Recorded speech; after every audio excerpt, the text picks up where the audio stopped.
all, welcome back to my channel. So I am Michelle Mills. I am a certified health coach, and if you guys aren't familiar with me, I actually help people heal eczema naturally. So that's my primary job on here, is to inform you guys information about how I actually cleared my own eczema up using diet and lifestyle. And so I try to help you guys as much as possible, but I'm starting to branch out into generalized health and nutrition. So today I wanted to come on here and address something that's been buzzing around YouTube lately, and that is the controversy with Kenzie Burke and food combining. So basically the whole premise of food combining is you should only eat certain types of foods certain times of the day. So if you're not familiar with that, go check out Abby Sharp's video where she more thoroughly explains all of this. Abby Sharp is a registered dietitian, and she goes through and addresses Kenzie Burke and food combining, what's wrong with it, what's right with it, and exactly like an overview of what exactly it is. Just so that you guys are a little bit familiar, for example, this is just me guessing, but food combining is something like for lunch you don't want to put carbs with meat. This is probably not correct, but I want to give you guys a generalized idea about what the whole food combining world is doing. So they'll say stuff like you don't want to eat fruit with your meals or only eat fruit for snacks, different things like that. And so they're basically deciding that different food categories can't be digested together. So the whole idea is that you can't eat fruit with meat because it'll mess up your digestion and cause bloat. And so Kenzie Burke came in, figured out this whole thing, tried food combining, then came up with a program and are putting people on the program because she personally had reduced bloat because of food combining. So now the internet's kind of having an uproar because all of the girls that tried her program are like feeling terrible, they're gaining weight, and so they're all coming out on YouTube and explaining their story with food combining.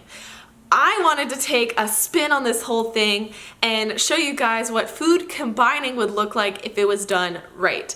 So in Abby Sharp's video, she mentioned that when you eat food, your body can actually digest whatever, whenever. So you can have your fruit with your meat. It's because our body will create enzymes and they can come at the same time. So for example, you need like lipase to digest fat, but then you need something else to digest fruit. Our bodies are constantly producing those. So the whole concept of food combining isn't necessarily biologically true. What I wanted to do is provide something that is biologically true and show you guys that you can combine literal foods, not categories of foods, but you can put foods together to optimize your nutrition. So certain nutrients actually get absorbed better when they're paired with other nutrients. So I'm gonna go ahead and show you guys what a breakfast might look like. All right, everybody, I have my breakfast right here, and I think this is a perfect food combination, and here is why. So this is a papaya and hemp protein smoothie. So basically the only ingredients is papaya, hemp seed protein, and just like a cashew milk. You could also just put in some water. And so I put about a cup of the milk.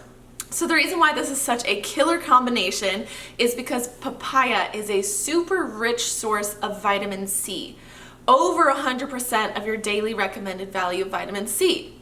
Well, hemp protein is a fantastic plant-based source of iron. So iron actually comes in two different types. It's either heme iron or non-heme iron. Non-heme iron comes from plants. So hemp would be a non-heme iron. So basically, different foods are more bioavailable than others. So for example, when you get iron from an animal-based source, it's more bioavailable, meaning it's already in the form that our bodies need to just use it right away. Well, when it's in a plant form, our bodies actually have to process it to become a usable form. Well, when you combine vitamin C and a plant-based iron, the vitamin C actually helps transfer the non-heme iron into a usable form. This is such a great breakfast option because the vitamin C will actually boost your energy levels, The iron will prevent fatigue, and both of them boost your immune system. So you're starting your day off right. Cheers. So I wanted to provide an alternative food for you guys if you don't like papaya and you don't like the idea of a smoothie. You can actually have something very savory and you can eat lentils. In this particular video, I choose to have lentil noodles. Well, lentils actually have 40% of your daily recommended value of iron. And so, like I said, you want to pair iron with vitamin C because lentils are plant-based rather than animal. So it's a non-heme iron. So you can combine your lentils or lentil noodles with broccoli. Broccoli is actually very, very high in vitamin C, and so they'll pair together and do very well for your body. Another really interesting and important topic I wanted to share with you guys is you can actually absorb your nutrients better at different times of the day. So there's a really amazing graphic, and I'll put it right here. It's super long, but it explains what nutrients go where. So what you should have in the morning, afternoon, night, and it kind of just makes things easier because of the interactions between the different nutrients.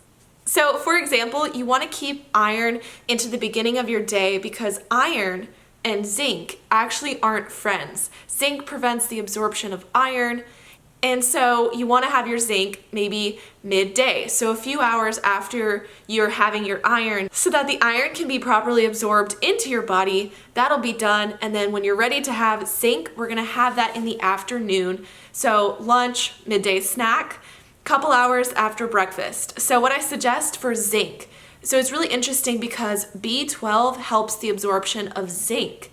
And so there's some really good powerhouse meats that you can eat that have both. And so you're really getting your zinc in midday. Well, zinc is another one that really boosts your immune system. So I want to preface this by saying that you guys should really make sure that you're choosing high quality meat if you're going to consume meat. So you should, if you can, I know it can be a little bit on the pricier side, but if you can, try to find organic grass-fed meats if it's things like beef or lamb. And so that's actually what we're going to talk about because beef and lamb are excellent sources of B12 and zinc. Interestingly enough, if you're someone that loves eating things like lentils and legumes, you should definitely keep that in a separate meal away from your beef. And you know, just take what I'm saying as something very interesting. Don't go based off what I said. Our body is very complex. Our body is very capable of maneuvering, getting its nutrients from everything. This is just a fun, lighthearted video. And if you do want to practice these, it just makes sure that your body's absorbing the maximum amount of nutrients from your food. And it's also very important to be aware of these interactions if you're taking supplements, because supplements are a whole different thing. They have way more of certain nutrients than you should even have. So this is just a fun thing. Don't take everything I'm saying verbatim. This is just fun, and it's really interesting to try to get your body to absorb what it needs in the best way possible. This can even help you if you're someone who deals with immune system issues. As you keep hearing, I'm talking about the immune system during this and how being able to absorb the max amount of nutrients possible is really good for getting your immune system in balance. So with that being said, going back to lunch, what you might not want to do is pair your lentils and legumes with your beef if you're somebody that consumes both of those items. And that's because lentils actually contain iron, like we talked about, but they also contain B9 or folate. And folate actually reduces the absorption of zinc.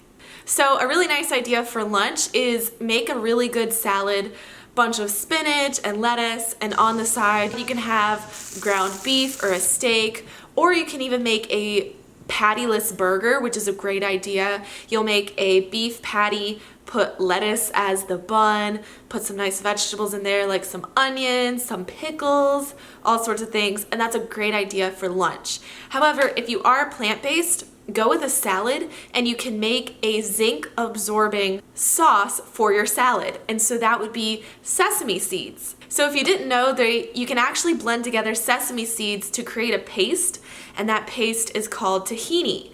And so if you're plant-based, B12 can be found in something called nutritional yeast. So if you make a sauce out of tahini and nutritional yeast, you can mix it together with some water, some coconut aminos, and you have a really good zinc absorbing sauce for lunch.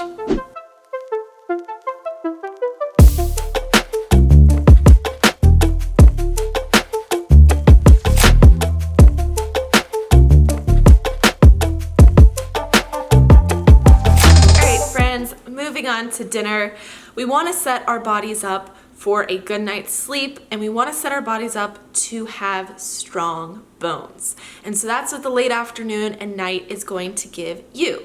So what you should have for dinner is something that's rich in vitamin D and something that is rich in vitamin K. And so what I suggest for you to have is salmon. Salmon's actually a really good source of vitamin D. There is a brand of canned salmon, it's wild caught salmon, and it's Wild Planet, and it actually has 50% of your daily recommended value of vitamin D. Vitamin D is so hard to get to our bodies, and it's because it's not found in very many foods. So your best option is going with fish, taking a supplement, or going outside to absorb it. So when you have something like salmon, it actually contains omega-3 fatty acids. Vitamin K is a fat-soluble vitamin, which means that it needs fat for vitamin K to be absorbed and stored in your body.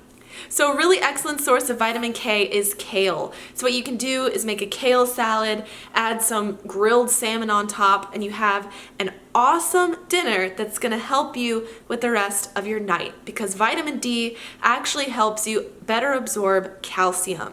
And calcium is something that we're going to have towards the end of the night. All right, to finish off your day of absorbing nutrients in the best way possible, we want to be able to absorb calcium and magnesium. They both aid in sleep, but funny enough, they both counteract each other. Magnesium actually makes you absorb calcium less. So what we're gonna do is have one snack with calcium, and then later we're gonna have a snack with magnesium. So the calcium snack is sardines or tofu. I'm kind of on the fence with tofu, so if you're gonna choose to go with tofu, make sure it's an organic tofu, because soy has a lot of issues with pesticides being sprayed on it. So tofu is like the #1 source of calcium. You can also find something that's fortified. So drinking a glass of like a fortified almond milk or a cashew milk is a great idea. But my best solution is having sardines. And so I like to make them, so I'll take a rice cake, put avocado on it, and then put some sardines on it. And you want to make sure your sardines have the bones in them, because that way they have the calcium. And so sardine bones are actually perfectly safe for you to consume. So after you have that snack, wait maybe like an hour, and then you're gonna have pumpkin seeds to end the night with magnesium. So there's a little bit of a catch. The pumpkin seeds are great only because we've been eating omega-3 all day. Pumpkin seeds are actually pretty high in omega-6, which can cause inflammation. So you want to make sure you're getting a combo of omega-3 and omega-6 to make sure that your inflammation isn't rising. So this is basically the full day of eating to best absorb your nutrients. This isn't saying that you're going to get the right amount of calories or that this is right for you, but this is just a fun exercise to show you guys that certain nutrients interact with each other, and that's a way of food combining that actually makes biological sense. So I hope you guys enjoyed this video. This is definitely something different, but it shows my love for nutrition. It was so fun to go through and research what foods are the highest source of what nutrient and what nutrients are interacting with each other, and when the best part of the day is to eat certain nutrients. So if you guys like this video, please give it a thumbs up so I know you're into this sort of thing and I can make more videos like this in the future. Again, just a quick little fun video for you guys, nothing too serious. Eat whatever you need to eat, work with your doctor, work with a dietitian. I'm just a health coach. I'm more like a guide. So I'm gonna be like, yeah, you guys can eat healthy. This is how I eat healthy. But you need to make sure that you're working with your doctor to make sure you're getting the right amount of calories, the right amount of nutrients. But I do hope this video is helpful in some way. So I'll see you guys in my next video. Bye.